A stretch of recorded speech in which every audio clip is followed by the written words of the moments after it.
Greetings, grapple fans. Welcome to my YouTube channel.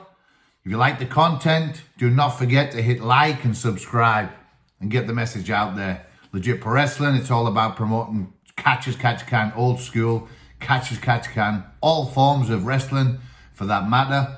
And today I want to do a short review about a book, Wrestling, that's been in my possession for almost a decade now. An original copy by W. Billy Wood, Mr. W. Billy Wood. There's lots of illustrations in here.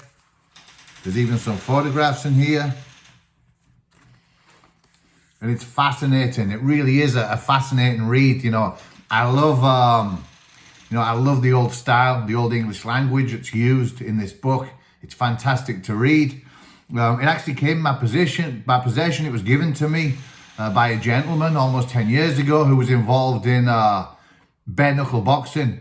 And back then, the bare knuckle boxing revival was in its infancy. He was friends with James Quinn McDonough, who was the top undefeated king of the gypsies, the best fighting man over in Ireland at that time. And I actually went and I met with James Quinn McDonough. We put plans in place to promote an event that was going to be catch as can and bare knuckle boxing. We had posters made and whatnot. We had a venue, but sadly, the police put a stop to it. And that's right, the police put a stop to it. They feared there was going to be a lot of unrest, and it would be a nightmare for them to police and whatnot. And it's funny because while reading this book, I came across a story where the police were involved in the rule set of catch wrestling. They were outlawing certain techniques such as strangles, such as hammerlocks and whatnot. This book, it's fascinating, as I said. And what I did realize throughout the book was, this was a different time. There was none of this toxic masculinity bullshit being spoken about. These men were intoxicated with masculinity. They were proper fighting men. They just came out of World War I. They weren't fucking about. There was no political correctness. These men lived in a way they were men's men. They went out there and they wore their heart on the sleeve. They were fighting men in every sense. They had a lot of respect. They were great men. But also when you're reading through this book, you see that there was problems. A lot of the great wrestlers died young due to alcohol and other vices. When you think about the modern day, the modern day gladiators such as John Jones and Mike Tyson and many more who had problems with addictions and whatnot, it really does make you wonder what would have happened to these men if they didn't have boxing or wrestling. Or is it men like this that are drawn to, put it all on the line, in this gladiatorial arena? So back to the book. Let's have a little look at this great book. We have the content. We have a foreword, introduction, schools of wrestling. The 3 schools of wrestling covered in this book are catch as can. And we have 2 chapters on that. We also have the all-in style of wrestling, which was hugely popular in the United States and where there was less restrictions with the police. The all-in style of wrestling also included you could win by knockout, you could win by a pin, or you could win pin by submission. The strikes, you couldn't strike with a closed fist, but you could strike with the side of the hand. So it was a really rough, all-in style of wrestling.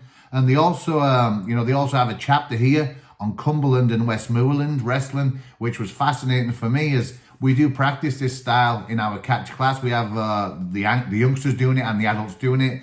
I remember as a youngster, we do it in freestyle class. It's a real strong style of wrestling. It's upper body.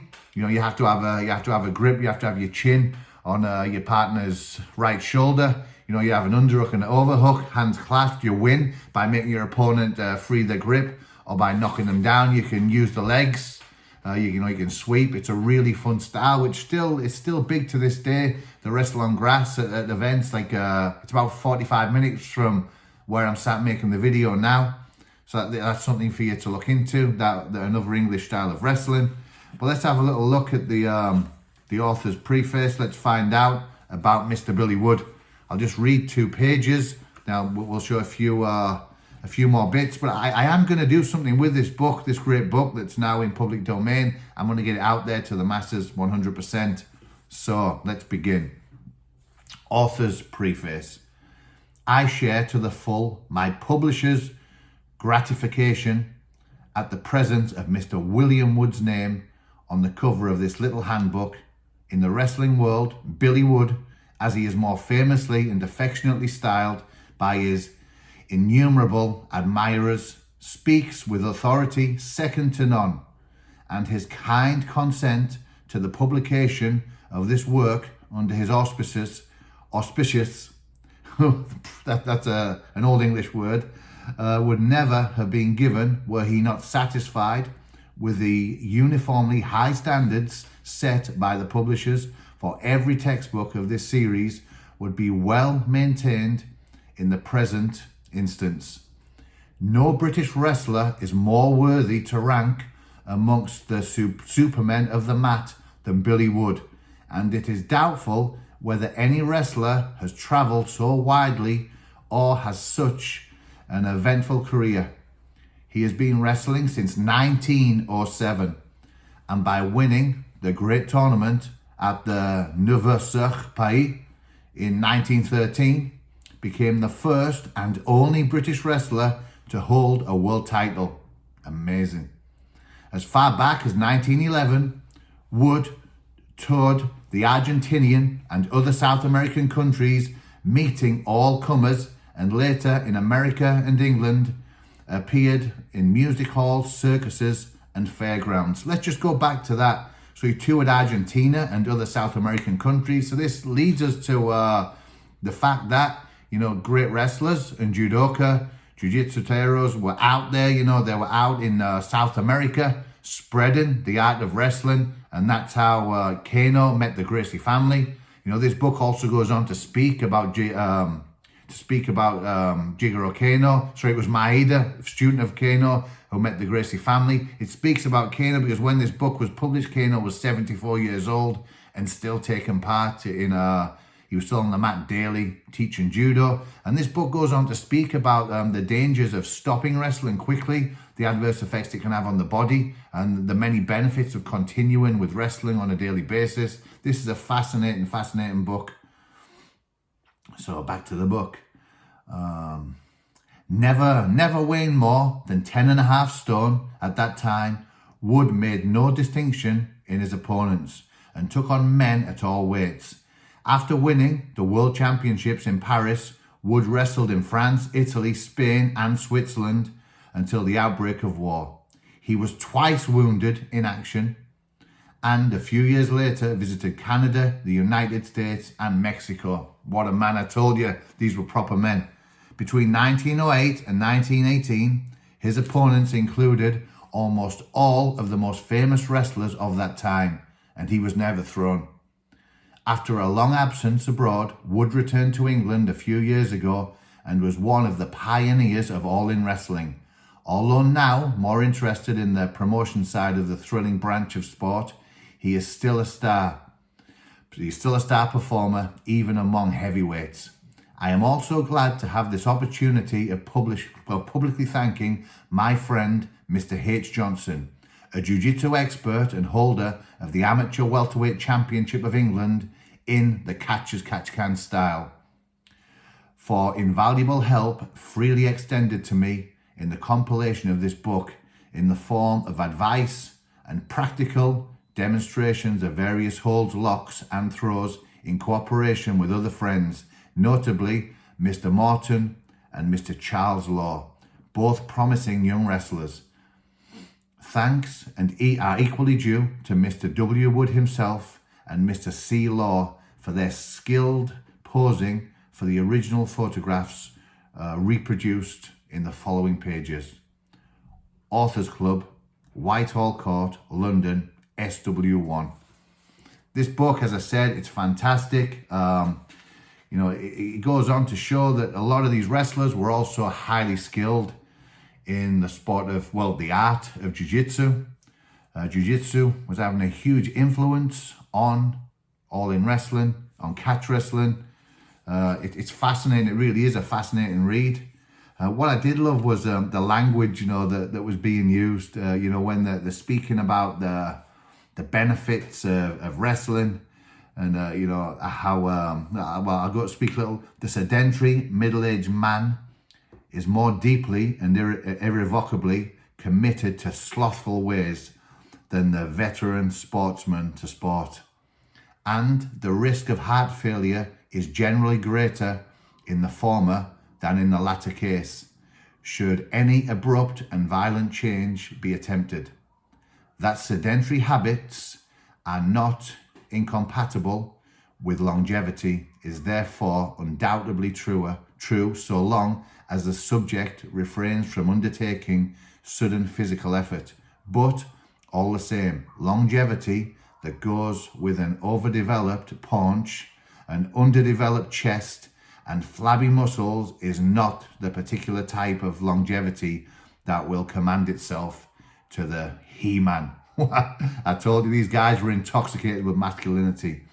Another strong point in favor of wrestling as a beneficial branch of athletics is that it cultivates an all-round physique in which no one set of muscles or part of the body is developed at the expense of others. Thus, whereas some forms of sport, such as football, tennis, fencing, rowing, and even boxing, tend to expand, say, leg muscles more than arm muscles, one arm more than the other, and forearm muscles more than the biceps and triceps, and so on. Wrestling, if practiced in its various phases, does not suffer from those drawbacks, but makes a more evenly distributed demand upon the energies of the body as a whole. It is true that the catch-as-catch-can and Greco-Roman wrestler can generally be detected by his splendidly developed neck.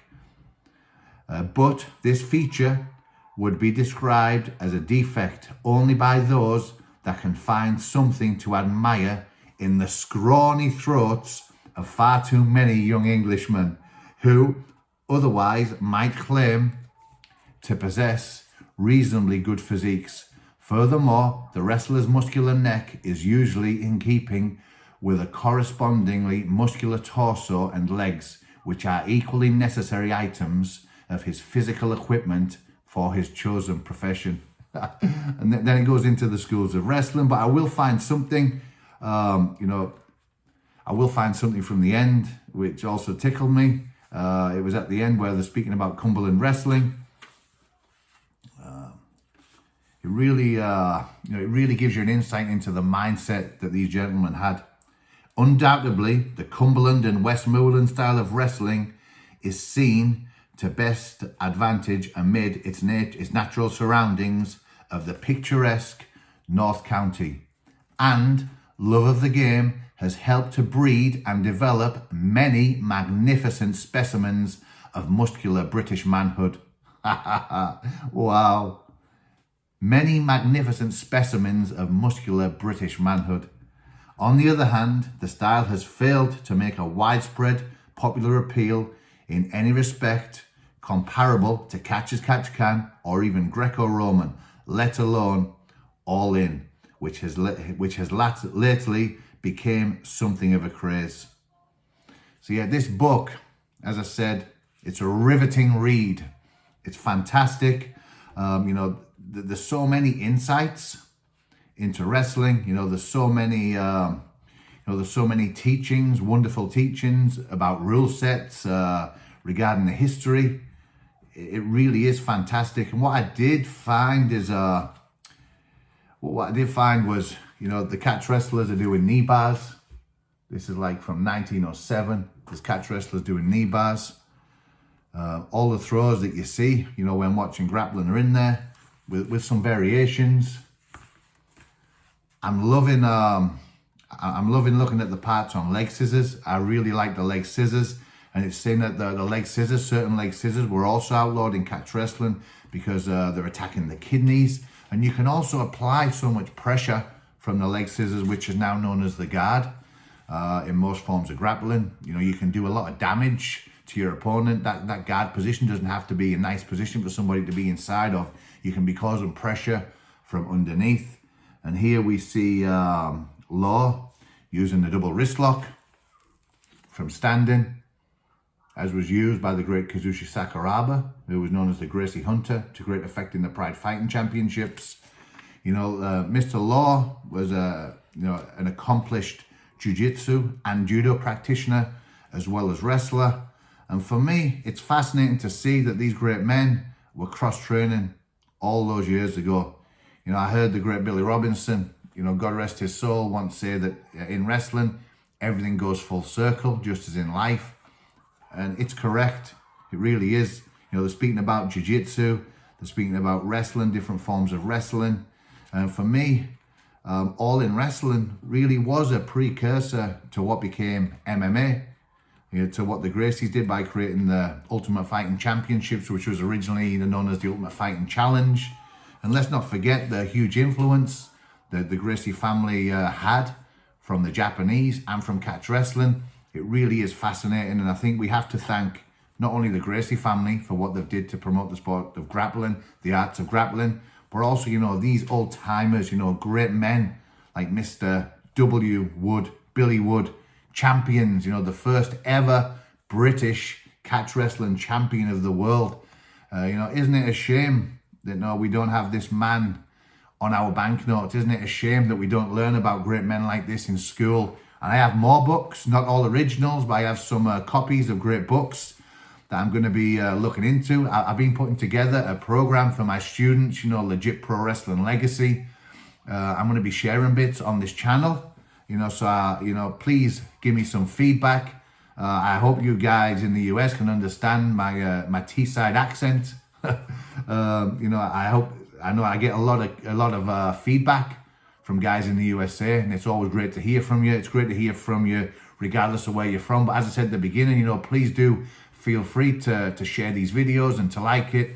I've not been present on YouTube a lot of late, but that will change. So please bear with me, as we have a lot of projects that we're working on, and we're fully committed to spreading the love, the sport of catch as catch can.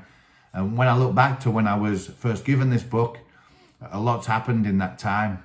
Personally, I've been out to America 7 times. I've been competing catch wrestling, learning catch wrestling in the States. I've competed against many great American champions in the US and both here in England. I've started my own promotion. Obviously, I've started this channel. We have youth programs. We have parent and child programs. We have senior programs for catch wrestling here in the north of England. We have camps. I'm coaching people online in other parts of the world. So it's all systems go here at Legit Pro Wrestling School. But, I firmly believe that we haven't yet scratched the surface, because there's so much for us to look forward to. So stay tuned. As always, people, get on the mat, stay busy, get out there, kick ass and take names. You'll be hearing from me again very soon. Stay lucky. God bless you.